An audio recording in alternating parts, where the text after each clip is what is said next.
उत्तराखंड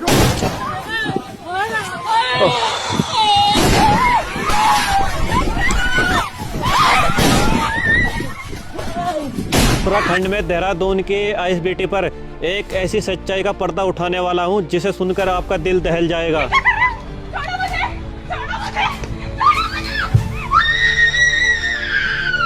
देहरादून के आईएसबीटी पर एक रोडवेज में एक लड़की चीखती चिल्लाती है, उसका रेप हो रहा था और कोई उसकी मदद के लिए नहीं आता। दोस्तों, ये लड़की मुरादाबाद से देहरादून के लिए एक रोडवेज बस में बैठती है, जिससे इसे देहरादून पहुंचने में लगभग रात के 2:30 बज चुके थे।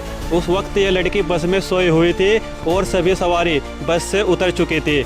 इसी चीज़ का फ़ायदा उठाते हुए बस कंडक्टर और बस ड्राइवर ने इस लड़की का अकेले देखकर रेप किया और बलात्कार किया। और जैसे ही ये बात दूसरे बस वाले को पता लगती है, उसका कंडक्टर और उसका ड्राइवर भी इस लड़की का रेप करता है। और बात यही नहीं ख़त्म होती दोस्तों, फिर जब यही बात डिपो के कैशियर को पता लगती है तो वो भी इस बच्चे के साथ बलात्कार करता है। अगर मैं आपको बता दूं, इन बलात्कार करने वालों की जो उम्र थी वो किसी की 52 साल थी, किसी की 58 साल थी, किसी की 45 और किसी की 30। अगर देखी जाए इस लड़की की उम्र इन दरिंदों से लगभग काफ़ी कम थी और ये लड़की इनकी पोती के समान और बेटी के समान और बहन के समान थी। इन दरिंदों ने इस लड़की को जरा सा भी रहम नहीं खाया और इस लड़के का बलात्कार किया। तभी उसको भी दरिंदे नंगन स्थिति में एक सड़क पर डाल देते हैं और कुछ समय के बाद एक महिला वहां से गुजरती है और उस लड़की को नंगन स्थिति में देखकर सबसे पहले अपना दुपट्टा देती है और फिर उसके लिए कपड़ों का इंतजाम करती है। जैसे ही उसके लिए कपड़ों का इंतजाम होता है, फिर उसे वह पुलिस स्टेशन में ले जाती है और फिर वो लड़की पुलिस स्टेशन में अपनी रिपोर्ट दर्ज कराती है और उसके साथ हुए गैंगरेप के बारे में बताती है।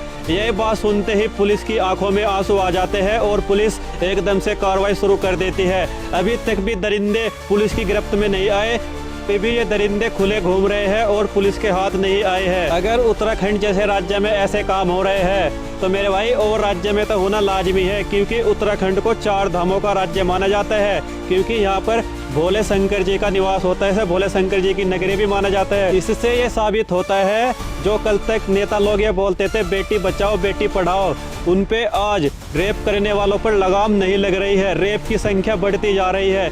एक दिन ऐसा आएगा दुनिया के अंदर हमारा हिंदुस्तान रेपिंग लिस्ट में नंबर 1 होगा मेरे भाई, नंबर 1। मैं उत्तराखंड के शासन प्रशासन से हाथ जोड़कर विनती करता हूँ, जैसा इस बच्ची के साथ हुआ है उन दरिंदों को फांसी की सजा होनी चाहिए। तो भाई मुझे ज़्यादा से ज़्यादा सपोर्ट करो, जिससे कि मैं इस बच्ची के लिए लड़ सकूँ और इसे न्याय दिला सकूँ।